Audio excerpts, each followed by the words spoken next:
Now I would like to call Dhani Ram sir. Sir, kindly enlighten us with words of wisdom and fill us with energy and motivation. Sir. Thank you, my dear young mind, all office bearer of UPSC, sir, all my dear students from all over the country, and respected Shri Vijay Agrawal ji, former IAS and Secretary President of India, Honorable Professor Khanna ji, principal Ramdas college, Manoj Kumar Khanna ji, और मेरे my dear all students, ये जैसे आपने अभी देखा कि जो journey है यूपीएससी तैयारी करने की या जो सिविल सर्विसेज एग्जामिनेशन को क्लियर करने की, तो आपको सबसे पहले अगर नोट बना रहे हो तो ये सही बात है कि आपके पास हौसला होना चाहिए। तो मैं आपको लेक्चर बहुत ज्यादा लंबा न दे करके मैं ऐसी छोटी बात बता रहा हूं कि आप चाहे किसी भी सब्जेक्ट के स्टूडेंट्स हैं, लेकिन आपको ये पढ़ना ही पढ़ना पड़ेगा। और अगर इतना सा पढ़ लेते हैं तो उनसे जो पढ़ने के बाद में जो चीजें निकलेंगी आपको, तो वो आपको बहुत ज्यादा विस्तार में ले जाएंगी और उससे आप आईएएस बन सकते हैं। तो मैं आपको पहले तौर पे ये बताना चाहूंगा, जो मेरे स्टूडेंट्स हैं जिनको मैं हर सेशन में, और जो प्रयाग किशोर जी बने थे जब मेरे ही स्टूडेंट थे, जब पहली बार जब मेरे से आए कि सर मुझे गाइड कीजिए, तो जो सूत्र मैंने उनको बताया था वही मैं आपको बता रहा हूँ, और उनकी 66 रैंक आई थी इस बार जो है। फ्रेंड्स और माय डियर स्टूडेंट्स, सबसे पहले आपको content of preamble of constitution India के बार बार बार बार पढ़ने चाहिए। पूरी आपका यूपीएससी का जो पैटर्न है, आपका जो एग्जामिनेशन है, जो इंटरव्यू है, आपको सरप्राइज होगा कि वो इसके बाहर नहीं जाता कभी भी। दूसरा है कि फंडामेंटल ड्यूटीज। अब फंडामेंटल राइट्स की तो बात करते हैं, उस पर बहुत ज्यादा दिमाग लगाते हैं बच्चे, जो है लगाना भी चाहिए। Directive principle of the state and fundamental rights पे बच्चा बहुत ज्यादा ध्यान देता है, लेकिन फंडामेंटल ड्यूटीज को कहीं वो तैयारी से ठीक से नहीं कर पाता। तो मेरा सुझाव ये होगा कि आप जो है फंडामेंटल ड्यूटीज पर ध्यान दें। और मेरे स्टूडेंट्स, जो जिस तरह से समाज बदल रहा है, जिस तरह से टेक्नोलॉजी आ रही है, जिस तरह से बच्चे हमारे बढ़ रहे हैं, आपको मैं एक सजेशन और करूंगा इन दोनों चीजों के अलावा। मतलब मैंने संविधान में बता दिया कि संविधान में जो पढ़ना है वो तो आपकी मर्जी, लेकिन दो चीजें बहुत ज्यादा तरह से पढ़नी है, तीन चीजें। नंबर एक, content of the preamble constitution of India. Number दो, फंडामेंटल ड्यूटीज। और नंबर तीन, fundamental rights. My dear students, एक चीज और मैं बताना चाहता हूं, जो आज की डेट में आप स्टूडेंट होने के नाते, टीचर होने के नाते, समाज होने के नाते, सेंसिटिव सिटीजन होने के नाते, एडवोकेट आप बनेंगे उसके लिए, जज बनेंगे आप उसके लिए, आप जो प्रोफेशन बनेंगे, आपको ये Indian penal code 1860, the Indian penal code 45 of 1816, इसके मतलब ठीक है, अभी आप जो स्टूडेंट्स हैं वो ज्यादा डिटेल में न जाकर के, इसका जो चैप्टर नंबर सेकंड है, इसका चैप्टर नंबर सेकंड बच्चों, वो कोई ज्यादा कॉम्प्लिकेटेड ना हो करके, वो ऐसी चीजें हैं कि जिसकी जानकारी आपको रहना बहुत ही जरूरी है। और इसमें स्टूडेंट्स ये जनरल एक्सप्लेनेशन है। जनरल एक्सप्लेनेशन समझते हो ना? देखिए मैं क्या बताता हूँ। एक हमारी जब स्टूडेंट्स ने अभी जब आपके सामने जब कह रही थी, तो उन्होंने कहा था कि my words are my soul, मेरे जो शब्द हैं वही मेरी आत्मा है। बिल्कुल ठीक कह रही हैं। तो दी इंडियन पीनल कोड जो 1860 है, ये भारत में रहने वाले हर उस व्यक्ति को बारंबार पढ़ना चाहिए। मैंने भी नहीं पढ़ा था पहले, बाद में ही मैंने भी पढ़ने के बाद में आपको बता रहा हूँ। और ये यूपीएससी के लिए भी बहुत इंपॉर्टेंट है। और आपके जो एलएलबी बच्चे करेंगे या एलएलबी के पेपर देंगे, उनकी बहुत जरूरत है। तो मैं आपको ये बताने की कोशिश कर रहा हूँ कि जो एक्सप्लेनेशन, जो वर्ड्स आप बोलते हैं, जिन वर्ड्स पर आप एक्ट करते हैं, तो देखिए कितने खूबसूरती से जो शब्द दिए हैं। मैं आपको चैप्टर सेकंड जनरल एक्सप्लेनेशन की बात कर रहा हूँ, जिसमें कि सेक्शन जो है 6 से लेकर के 52A तक दिए गए हैं। इसमें जो सेक्शंस हैं सेकंड, तो एक्सप्लेनेशंस हैं। तो हर बच्चे को एक्सप्लेनेशन, और चैप्टर 4 में दे रखे हैं एक्सेप्शंस, मतलब आईपीसी के। तो मैं आपको ये कहना चाहूंगा कि आईपीसी को भले आप पूरा पढ़े समझे, लेकिन दो चीजों को जरूर आप पढ़ें, और इससे पता चलेगा, आपको पता चलेगा कि कैसे ऑनेस्ट आदमी को डिसऑनेस्ट आदमी कैसे फंसा देते हैं, या आप कहेंगे क्रिमिनल आदमी एक अच्छे भले, चाहे कोई प्रोफेसर हो चाहे कोई और किसी प्रोफेशन में हो, तो किस तरह से फंसा देते हैं। तो ये शब्दावली है, तो मैं आपको 5 मिनट में बताने की कोशिश करूंगा कि देखिए कैसे कैसे शब्द होते हैं जो आपको बेहद जरूरी है, जो आप भी जान करके जानकारी रखनी चाहिए। और जो लॉ के जो हैं लॉयर्स, उनको तो भाई उनके तो हर वक्त ये रहता है, लेकिन बहुत सारे लॉयर्स अपनी सारी एनर्जी पॉजिटिव कंट्रीब्यूशन देते हैं, समाज को चेंज में लगाते हैं।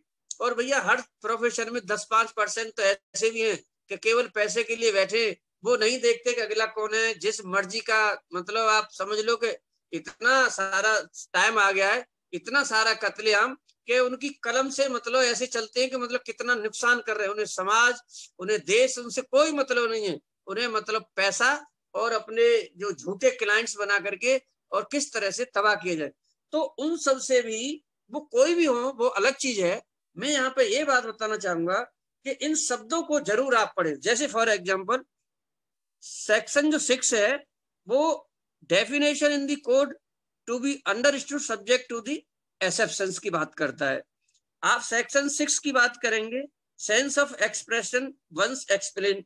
अब आप कहेंगे कि सर इनसे हमें क्या लेना देना। अरे बच्चे हो, जैसे सेक्शन 8 है तो उसमें जेंडर वर्ड है, तो जेंडर वर्ड के लिए यूज होता है ही। अब आप कहेंगे सर ये क्या कह रहे हैं, लड़की होगी तो सी होगा, लड़का होगा तो ही होगा, लेकिन बच्चे नहीं है।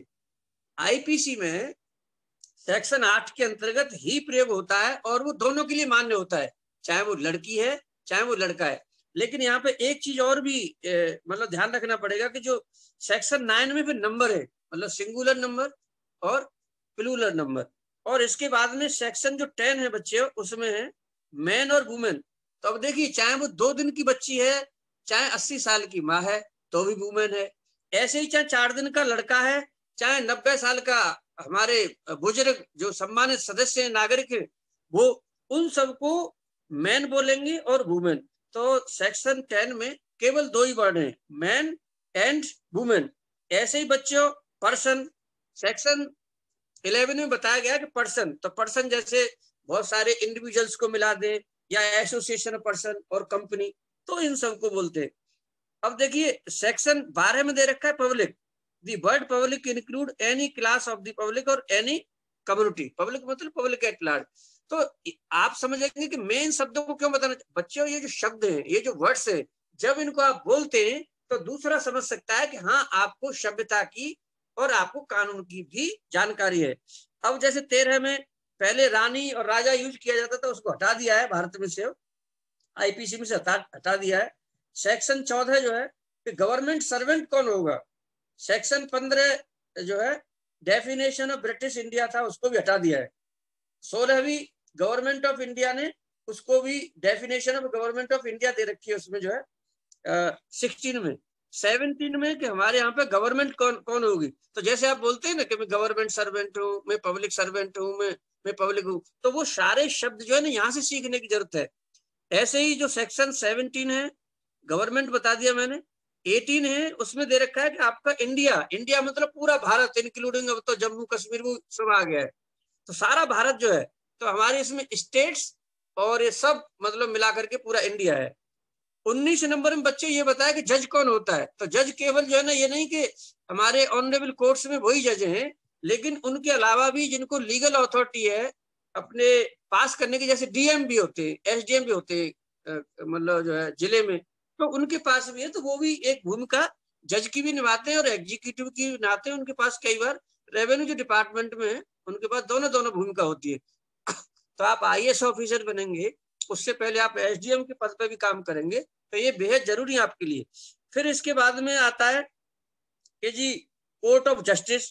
तो कोर्ट ऑफ जस्टिस बच्चों, जैसे आपका कोर्ट ऑफ जस्टिस जितना भी निर्णय होगा सुनाएंगे, तो उसमें से जस्टिस साहब तो उनको बोलेंगे कोर्ट ऑफ जस्टिस।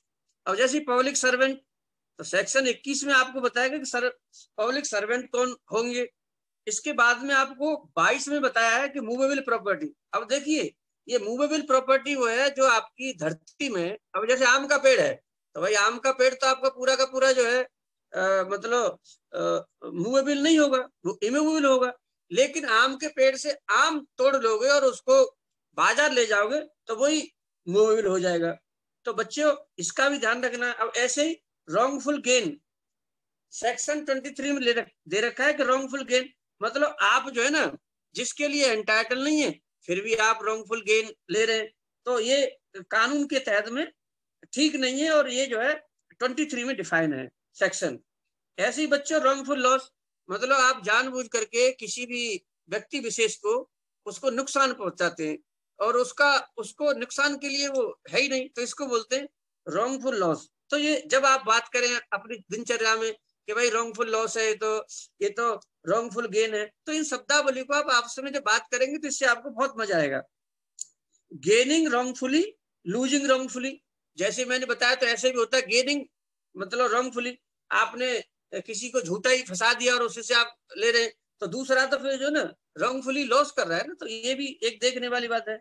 फिर देखो आप बात अब बोलते हैं डिसऑनेस्टली, तो बच्चों डिसऑनेस्टली सेक्शन 24 में जो है चैप्टर 2 में आईपीसी में दे रखा है। 25 सेक्शन में बात करेंगे तो फ्रॉडुलेंटली, तो सेक्शन अब जैसे बोलते हैं आप फ्रॉडुलेंटली डिसऑनेस्टली, तो ये जो शब्दावली है जब आप इसको यूज करते हैं तो इसमें ये चैप्टर 2 में आईपीसी में ये सेक्शंस में डिफाइंड है। अब जैसे 26 है रीजन टू बिलीव, तो person is said to have reason to believe or think if he has sufficient cause to believe that things but not otherwise। तो मतलब कहने का है कि आपको अगर कोई चीज है तो उसके पीछे कोई रीजन तो होता है ना। अब ऐसे थोड़ा है कि मतलब जो आपने पुलिस स्टेशन में एफआईआर कर ली जिस मर्जी को, सेक्शन आर्टिकल 21 और 22 कॉन्स्टिट्यूशन ऑफ इंडिया को वायलेट करके सबको पकड़ पकड़ के जेल में भेज दो, तो ये तो गलत बात है ना। इतना मतलब अन्याय अगर हो जाएगा तो डेमोक्रेसी रहेगी, फिर तो समझ लो पूरा का पूरा बेड़ा कर। तो आईएएस आईपीएस की तैयारी जो कर रहे हैं उनको इन सब बातों की भी जानकारी रखना चाहिए। 27 में property in possession of wife, clerk और सर्वेंट। अब मान लो एक पुरुष है, अब उसकी प्रॉपर्टी उसकी पत्नी के पास है या सर्वेंट के पास है या क्लर्क के पास है, तो ये मानी जाएगी ये प्रॉपर्टी उस आदमी के पास है। ये मैं नहीं कह रहा, ये सेक्शन 27 आईपीसी का बोल रहा है। ऐसे ही जो है सेक्शन 28 है उसमें काउंटरफीट। काउंटरफीट का मतलब जैसे अब रामजस कॉलेज में एडमिशन के लिए मारामारी होगी तो बच्चे क्या करते हैं कि किसी की फोटोकॉपी करा ली मार्कशीट की डुप्लीकेट और उससे मतलब जो है कोई मतलब इसमें भी गलत सेंस में यूज होता है, तो ये 28 में डिफाइंड है। ऐसे ही बच्चा डॉक्यूमेंट, तो डॉक्यूमेंट केवल यही नहीं है कि आप जो किताबों पे लिखते हैं ये जो कागज है ये कागज पेन से लिख दिया और इसको बोले डॉक्टर, अरे बच्चों ये नहीं। आपका डॉक्यूमेंट मान लो पीपल के पेड़ पे भी कुछ लिख दो या पत्थर पे भी कुछ लिख दे या आपका जो आजकल इलेक्ट्रॉनिक है वो सारा का सारा ही डॉक्यूमेंट में के अंतर्गत आता है। बच्चों जिनके पेरेंट्स जो है लॉयर होंगे उनको बहुत अच्छा लगेगा कि हमारा सेशन कि हमारे बच्चों को ये शब्दावली अभी से दी जा रही है। बच्चों ये फिर आता है सेक्शन जो है ना 29A इलेक्ट्रॉनिक रिकॉर्ड्स। तो मैंने आपको बता दिया कि आजकल जो है ना कंप्यूटर का जमाना है, तो इसमें section 2 sub section 1 clause T जो इंफॉर्मेशन टेक्नोलॉजी एक्ट 2000 का जो है वो इलेक्ट्रॉनिक रिकॉर्ड इसमें डिफाइन है 29A में आईपीसी में। फिर आता है बच्चों वैल्यूएबल सिक्योरिटी, सेक्शन जो 30 है 30 के अंतर्गत बताया गया है कि भाई वैल्यूएबल सिक्योरिटी वर्ड है, तो valuable security denotes a document which is और पर्पस टू बी। अब जैसे फॉर एग्जांपल आपके पास में ड्राइविंग लाइसेंस है या आपकी कार की आरसी है, तो बच्चों ये आपकी वैल्यूएबल सिक्योरिटी है। अब 31 में जो सेक्शन 31 है उसमें बिल मतलब आपने मतलब पेरेंट्स वगैरह अपने बच्चों के लिए जो बिल लिख देते हैं कि भाई मेरे जाने के बाद मेरा इस तरह से जो बंटवारा हो तो उसको बिल बोलते हैं। इसके बाद सेक्शन 32 है words referring to acts include illegal omission. बच्चों इसमें देखने वाली बात है कि ओमिशन और जो कमीशन जो जानते हैं आप लोग जो है, तो ये इनलीगल अगर आप कोई गलती करते हैं तो इसका मतलब इस 32 में आप डिफाइंड है ये शब्द जो है। फिर इसके बाद सेक्शन 33 है बेटा एक्ट्स और ओमिशन। एक्ट का मतलब होता है कि आप क्या कर रहे हैं और ओमिशन की मतलब होता है क्या गलती की है। तो आपके जो एक्ट्स हैं इससे पता चलता है, या आप कई बार सीरीज ऑफ एक्ट ऐसे करते हैं कि जो अच्छे या बुरे तो उसके आधार पर जो एक्ट, जैसे वो हमारे यूपीएससी सेल के बच्चे पूरे साल लगे रहते हैं, अच्छे अच्छे काम करते हैं, तो ये हमारे अच्छे काम करते हैं। तो 34 जो सेक्शन है बच्चों, वो acts done by several persons in furtherance of common intention. Section जो बेटा 34 में जो समझने वाली चीज है कि सारे लोग मिलकर के किसी कॉमन इंटेंशन के लिए कोई करते हैं, तो उसमें 34 अट्रैक्ट होता है सेक्शन। और हमें सीखना है कि मतलब किस तरह से 34 में क्या दे रखा है। इसके बाद है बच्चों section 35, when such an act is criminal by reason of its being done with a criminal knowledge or intention। अगर कोई कार्य ऐसा किया जाता है कि आपकी इंटेंशन जो क्रिमिनल है, तो उस पर बेटे ध्यान रखने की जरूरत है। इसके बाद आता है section 36, effect called partly bye act and partly bye omission. मतलब कुछ आपके एक्ट के द्वारा और कुछ आपके ओमिशन के द्वारा जो गलतियां होती हैं। बच्चों में इन शब्दों के द्वारा मैं आपको बहुत गहरी बात बता रहा हूँ, उनको समझने की कोशिश करें। जैसे आप आईएएस की तैयारी कर रहे हैं, तो आपको वुमेन का रेस्पेक्ट हर स्तर पे, आपके साथ में है या बस में चल रहे हैं या ट्रेन में जा रहे हैं, कहीं पर भी उनका रेस्पेक्ट अटमोस्ट इम्पोर्टेंट है, सबसे सुप्रीम है। तो ये शब्दावली मैं आपको इसीलिए बता रहा हूँ क्योंकि आपको बड़े बड़े बच्चे हैं और आपको 354 एक जो आईपीसी की धारा है, वो बेटे अगर जरा भी आप गलती कर दें वो तो आपको पनिश होंगी। लेकिन आज की तारीख में आपको देखने वाली बात है कि झूठ का अंबार ऐसा लग गया कि बेटे कुछ गलतियां मतलब हुई भी नहीं है और आप कहीं भारत में हैं, कोई भी आपको फंसा सकता है। तो इसीलिए इन सब चीजों की जानकारी है जो मैं आपको जो दे रहा हूँ। हालांकि आपको पॉजिटिव सेंस में यूज करनी है हमारे सब बच्चों को, और समाज को पॉजिटिव कंट्रीब्यूशन देना है हमारे बच्चों को, जो है हम इसीलिए बता रहे हैं आपको। 36 में बच्चों 37 में cooperation by doing one of several acts constituting an offence. मतलब कोई अगर ऐसी चीज है कि जो ऑफेंस क्रिएट करती है, तो ये 37 में। 38 बच्चे persons concern in criminal act में be guilty of different offences. मतलब एक ऐसा भी होता है कि पहले से ही करता आ रहा हो या कोई और भी उसने करा हो, तो ये 38 में। 39 में बच्चे वॉलंटरी, अब आप जो है किसी सगाई हो रही है, शादी हो रही है, उसमें बंदूक चला रहे, अरे भैया आप तो बंदूक चला रहे, देखभाल के चला भाई, ऐसा नहीं किसी को चोट लग जाए। तो ये जो है ना वॉलंटरी भी जो वर्ड है सेक्शन 39 में, ये यूज तो करना है लेकिन कॉशियसली। ये नहीं कि ये यहाँ पे अच्छी अच्छी चीजें हैं कि आप किस तरह से अपने को एक अच्छा नागरिक बनाएंगे। सेक्शन 40 बच्चों को उसमें ऑफेंसेस डिफाइन है कि मतलब कौन कौन से ऑफेंसेस हैं जिनको आपको नहीं करना चाहिए बच्चों। तो ये मतलब जो है ना ऑफेंसेस के बारे में तो जब बड़े बड़े होते चलेंगे।